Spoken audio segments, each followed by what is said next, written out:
Spider-Man. So here's the deal. We've actually gotten our hands on the first 3 pages of the Spider-Man Brand New Day script, and that's kinda wild when you think about it, because studios don't usually just hand this stuff out. But this time, Marvel Studios decided to share it through Entertainment Weekly as part of an exclusive feature, and honestly, it gives a pretty clear look at how the movie kicks off.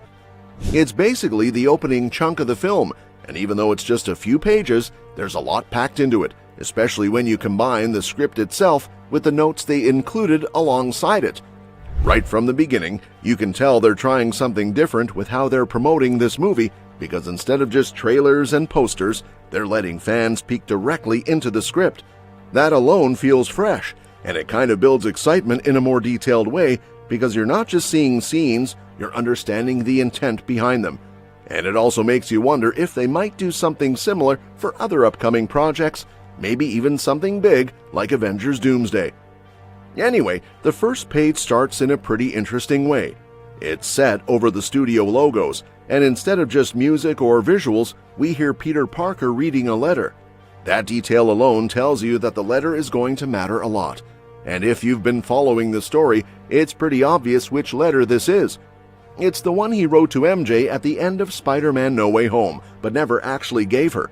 So right away, the movie is picking up on that emotional thread, which makes sense because that ending left Peter completely alone.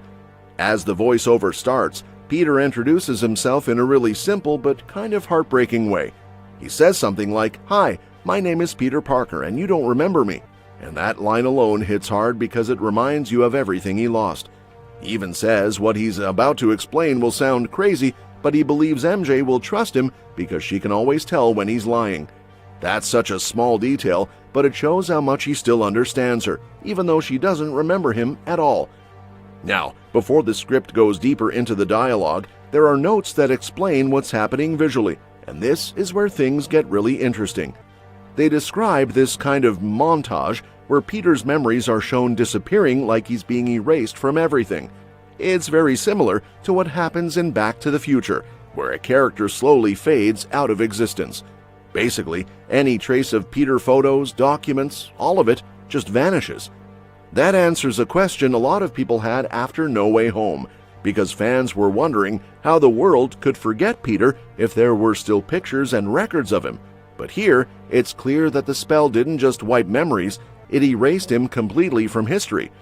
And that's honestly kinda terrifying, because it means he's not just forgotten, he's been removed from existence in a way.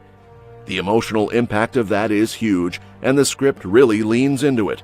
There are multiple notes emphasizing that Peter is completely alone now, like truly alone, not just socially, but in every possible way.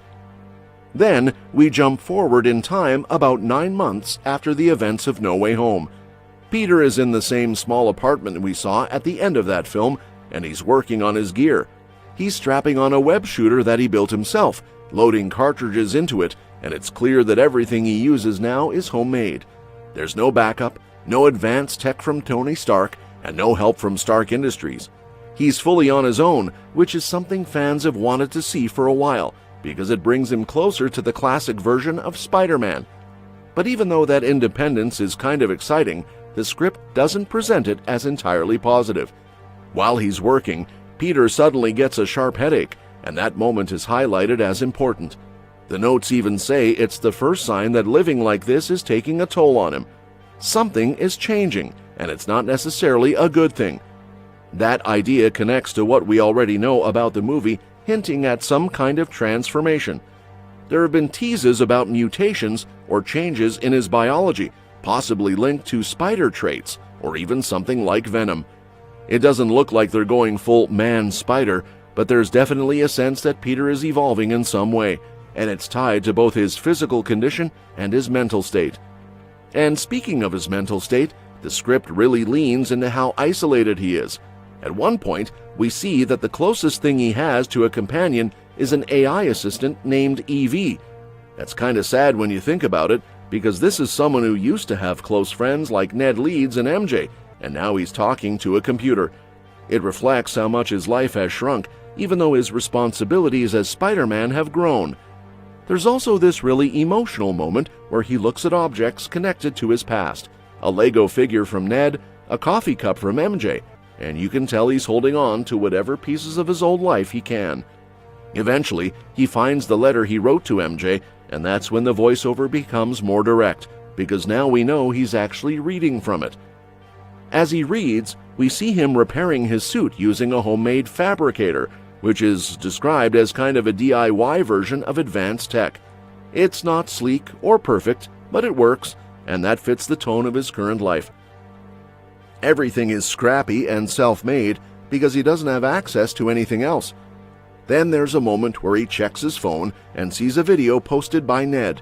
It shows Ned and MJ at MIT starting their new lives, and it's a bittersweet scene because they look like they're moving forward, even though Peter isn't part of that anymore.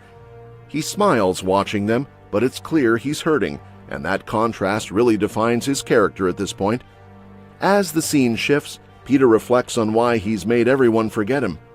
He explains that something terrible was going to happen, and the only way to stop it was to erase himself from everyone's memory. That reinforces the idea that his sacrifice wasn't just personal, it was necessary. Eventually, we see him fully in Spider-Man mode, sitting high above the city. And this is where the theme of identity really kicks in, because he starts talking about how he's not just Peter Parker, he's Spider-Man. That line might sound simple, but it carries a lot of weight, because it shows how he's starting to prioritize Spider-Man over his own personal identity. There's even a note suggesting that he might be misunderstanding something his Aunt May said about responsibility. Instead of seeing it as a call to help others while still living his life, he interprets it as a reason to isolate himself completely. That's a big shift, and it explains why he's choosing to live alone with the truth instead of reconnecting with people. And honestly, that mindset feels like it's going to be one of the central conflicts of the movie, because it's not sustainable. You can't just erase your personal life and expect everything to be fine, even if you're doing it for the right reasons. By the time we reach the end of these pages, Peter makes a decision, at least for now, to focus entirely on being Spider-Man. He puts on the mask, jumps into action, and we move into a montage sequence. There's even a note about his suit having visible wrinkles and texture, which is a small detail, but kind of important because it shows how grounded and realistic his new setup is. What's really cool is that his new suit is inspired by the versions of Spider-Man played by Tobey Maguire and Andrew Garfield. So even though he's alone, he's still carrying lessons and influences from those encounters, and he's using them to shape who he becomes next. Overall, these opening pages do a great job of setting the tone.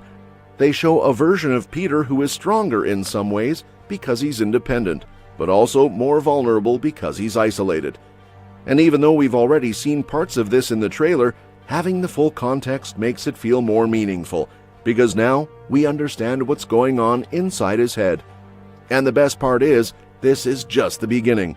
The movie is likely going to explore a lot more of his transformation, his struggles, and maybe even how he starts to rebuild connections. But for now, this opening makes one thing very clear. Peter Parker might still exist, but he's slowly being overshadowed by Spider-Man, and that's going to come at a cost. And that wraps up today's video.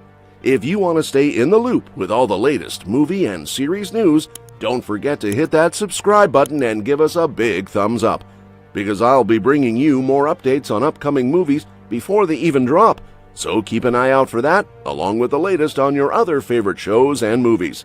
Stay tuned, and I'll see you in the next one.